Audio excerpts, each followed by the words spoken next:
Mom sent a message. We no longer trust you. I respond, understood. 2 days later, their lawyer reached out to me in a panic. Mom sent a message. We changed all of the locks on the front door, including the gate code. We no longer trust you. That is the type of sentence you never forget, no matter how many years pass. It came in as a text at 8:14 a.m. sharp, as if she had spent the entire night rehearsing and had finally decided it was time to perform. I just gazed at it, not because I didn't expect it. Deep down, I knew something like this would happen, but because it felt so corporate, so clean, as if they were dismissing me from the family. And then, as if the world had stopped to allow me to comprehend the insult. I responded without flinching. Understood. Very smart. But I believe you forgot one detail. I did not wait for a response. I opened the banking app and canceled the $4,800 mortgage transfer I had been making every month on their house, the one they gave to my sister. They argued she earned it because she had grandchildren, but all I offered them was disappointment. 2 days later, a new message arrived. This time the number is different. No emojis, no passive-aggressive ellipses, just a simple all-caps subject line from a law firm. We have an issue. Please call quickly.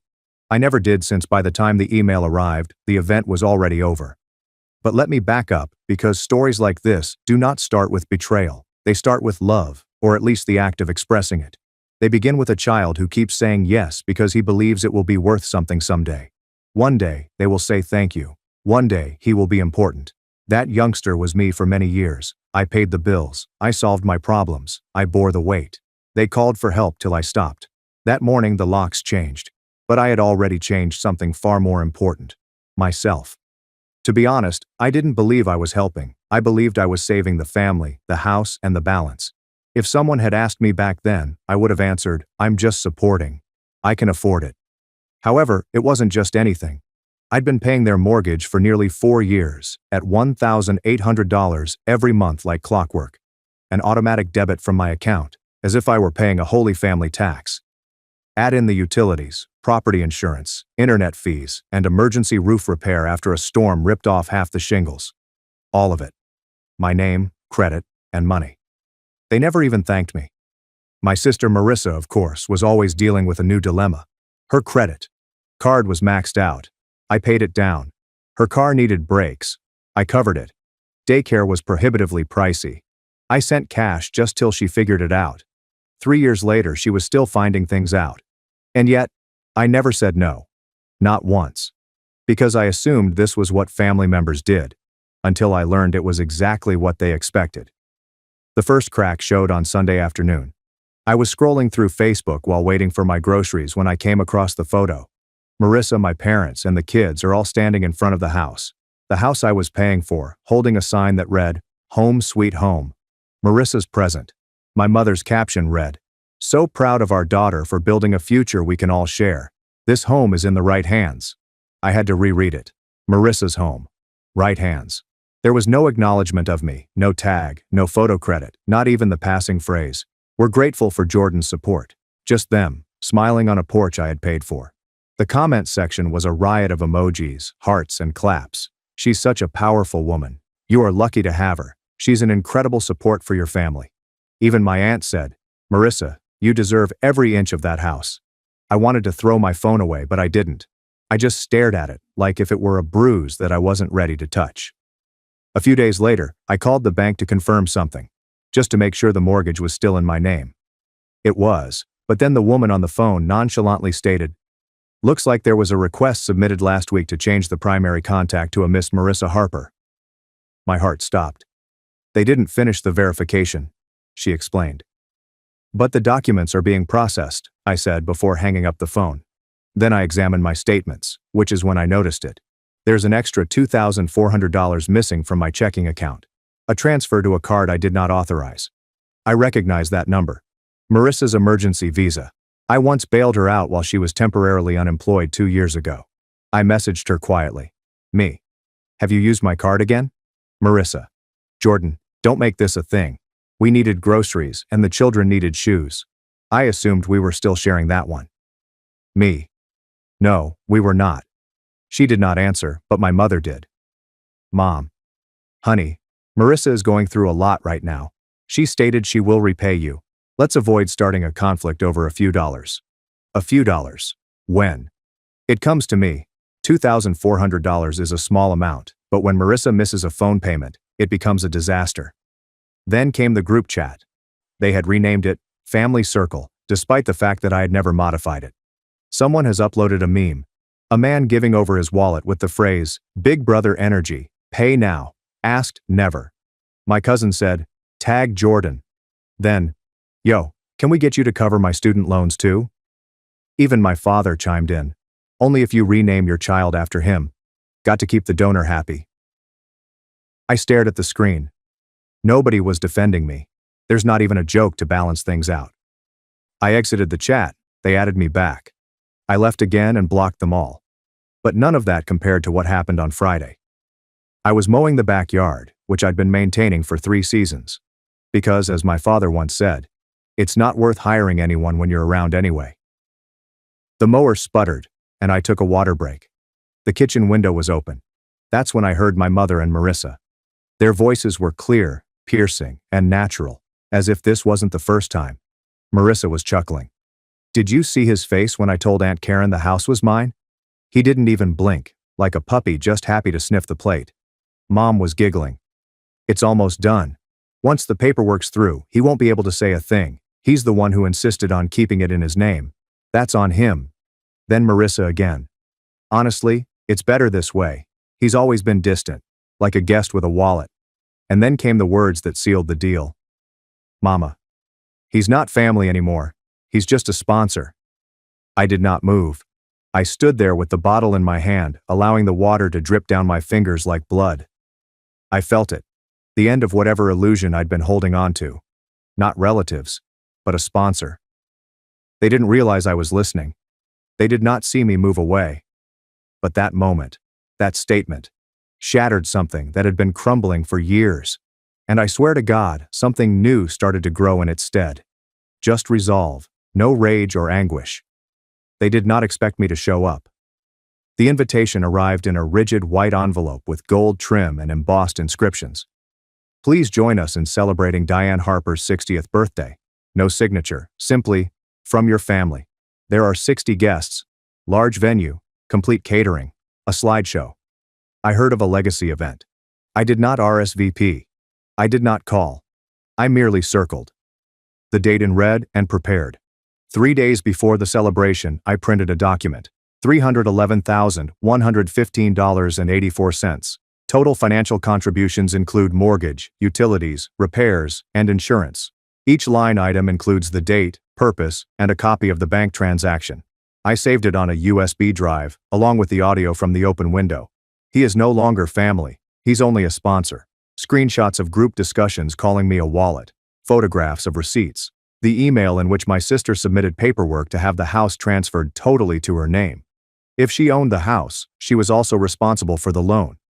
I messaged my grandfather that morning. He didn't respond. I did not need him to. The venue was just what I expected. White linen tables, big 6-deep balloons, a projector showing baby pictures and beach trips, waiters in black ties, cousins in cocktail dresses, and my mother in an emerald green gown standing in front of a placard that read, "A house is not a home without family." I almost laughed aloud. I arrived 15 minutes late on purpose. When I walked in, people's heads turned. Some smiled, while others stiffened. Marissa caught my sight, blinked twice, attempted a grin, and returned to the crowd. I did not wave or anything, just took a seat at the back. They did not squander time. Marissa gave the opening address. We talked about sacrifice, love, true family. Someone mentioned how this year had brought us closer together. The screen behind her displayed a photograph of the house. The caption reads, "Built with love. Passed down on purpose. No mention of me." Then came the toast. My mother took the microphone, dabbed her eyes, and looked around the audience like a queen giving her final blessing. I'm proud of my daughter Marissa. She's shown what legacy truly means, and I'm grateful that this home, our home, will stay in the right hands. Applause, smiles. Until I stood up and gently approached the microphone. I wasn't going to say anything tonight, I said softly. But since we're talking about legacy, let's do the math. The projector flickers briefly before beginning to play audio. Mom's voice. He is no longer family. He is just a sponsor. Marissa says, like a puppy sniffing the plate. Gasps. Several people sat forward. A woman dropped her wine glass. I clicked again. The screen has changed. Screenshot. Group conversation. Tag Jordan. Only if he names his child after the bank. The ledger comes next. $1,800 times 48 months. Repairs, maintenance, property tax. If this house now belongs to Marissa, I informed her, then I'm here to present a bill. Not a favor. A debt. I held up the printed invoice. 211 pages, stapled. Silence. Then, "Are you serious?" Marissa exclaimed. "Dead serious," I said. "Unless you want to call it theft." "It was a gift," my mother snapped. "Funny," I remarked, moving closer. "I didn't sign a gift certificate. I signed every check." My father stood up as if about to launch. I turned to face him. "Want to talk about the loan application you filled out using my name as a co-signer without telling me? Because I've got that too." He sat back down. That is when the door opened, and my grandfather walked in. He didn't say anything at first. I stepped directly to the front of the room. All 60 guests watched as he took the microphone, glanced around, and spoke slowly. "You raised a thief," he added, staring at my father. "And a coward. You tried to bury your son in silence. But the thing about mud is, it doesn't hide footprints for long. The trust is yours now," he added, looking at me. "The one your father tried to redirect. I changed it last week. Marissa's name has been removed completely." Gasps again. My mom's face cracked. Marissa's knees buckled. She used the back of a chair to stabilize herself. "You want a legacy?" Grandpa asked, staring directly at them. "Earn it, the hard way." He dropped the mic, literally, and walked away. I placed the printed invoice on the gift table, between a stack of boxed wine and family photo albums. "You changed the locks," I announced loudly enough for the back row to hear. "I changed my future. I'm not your donor. I'm your debt collector." Then I walked out. Did not stay for cake, did not shake hands. I didn't look back. The celebration was over, and so was the falsehood. The next morning, I awoke to 57 unread texts. The first came from my mother. "You embarrassed me for my birthday. You mocked your own blood." Then my dad. "I don't care what you believe you are owed. You will not see a single penny." Then, as usual, Marissa uploaded a black screen on her Instagram story. "Some wounds come from those who were supposed to heal you." The comments accompanying her final shot were a parade of ambiguous sympathy. "You do not deserve this. Mama, stay strong. Family will ruin you more quickly than strangers." None of them realized she had called me a pocketbook from behind a locked window. Neither of them had seen the invoice, but somebody else had. 2 days later, I received a call from an unknown number. I responded out of pure curiosity. "Greg Harper." The speaker said calmly and clearly. "My name is Philip Grant. I'm an attorney representing your parents. I'd like to discuss a potential financial resolution." I did not speak. "They're not looking for a lawsuit," he explained. "They want this to go away quietly. No press, no social media. In exchange, they're willing to offer a settlement." I slumped back in my chair. "Let me guess," I replied. "Half the amount I'm owed in exchange for silence?" "A reasonable amount," he remarked, "given the informality of the arrangement." I nearly laughed.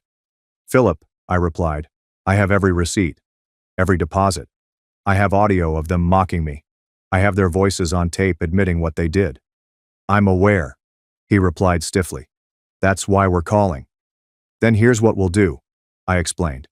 "Full repayment, every cent. Or I file a public claim and attach the audio as evidence. You've got 72 hours. He paused. "Understood. I'll be in touch." Exactly 72 hours later, the wire struck. $311,115.84, labeled as reimbursement settlement. No further liability is admitted. It did not come from my parents, not even Marissa. The sender used a private business account registered to someone I didn't recognize. Probably a loan shark or a worried friend of my father's. That made things even better. I printed the transaction, filed the papers, and saved it 6 different times.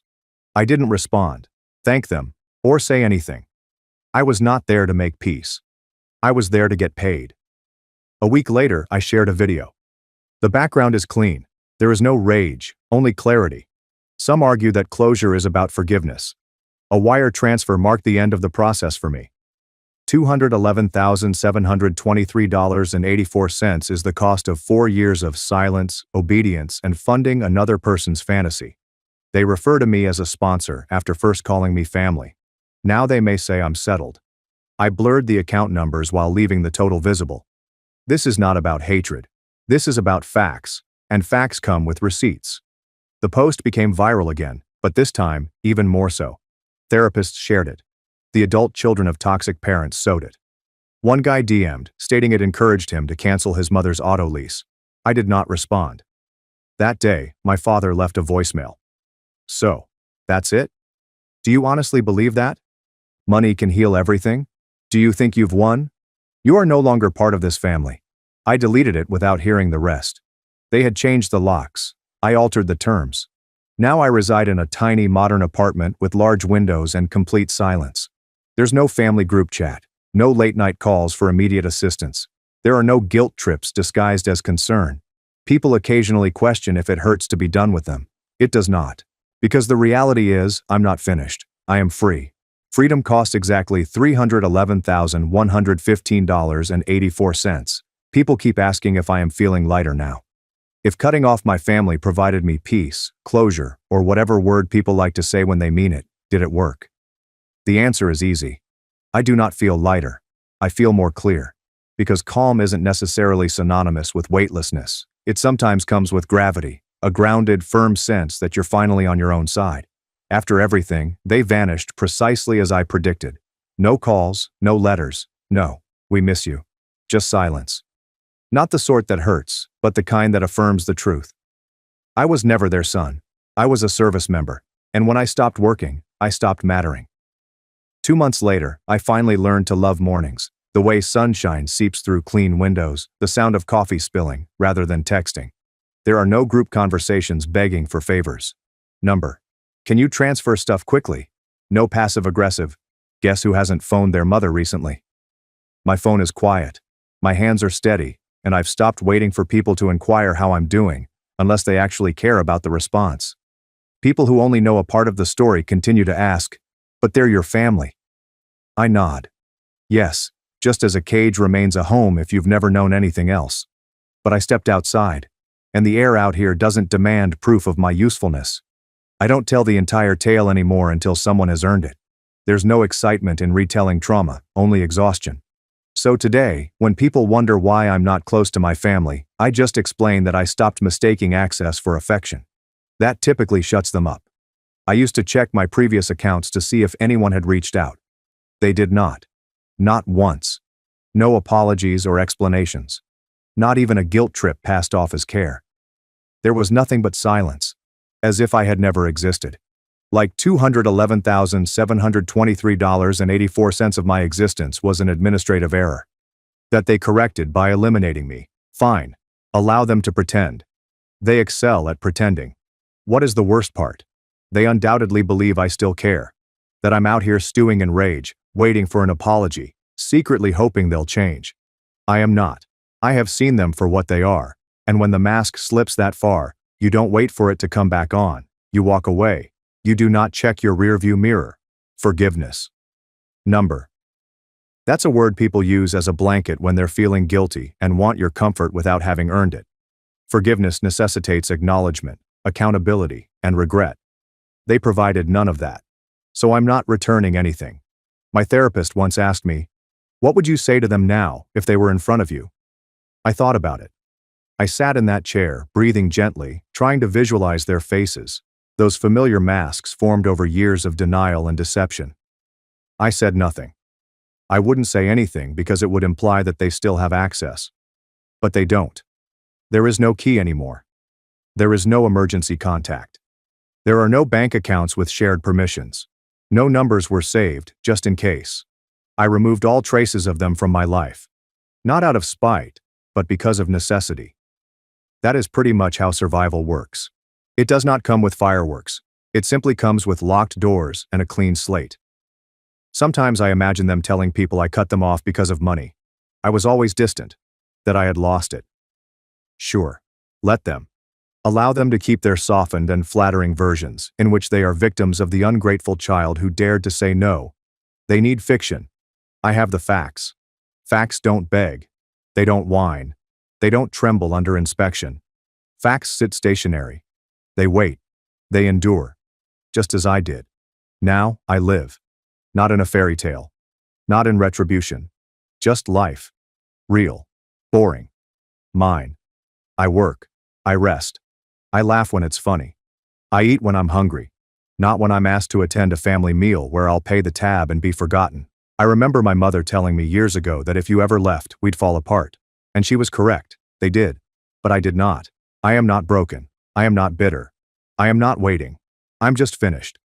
Not as a warning. Not as a statement. As a fact. Like a locked phone. Like a clean inbox. Like a phone number that rings once and goes nowhere. No forwarding. There is no comeback. It's just me. Whole. And free.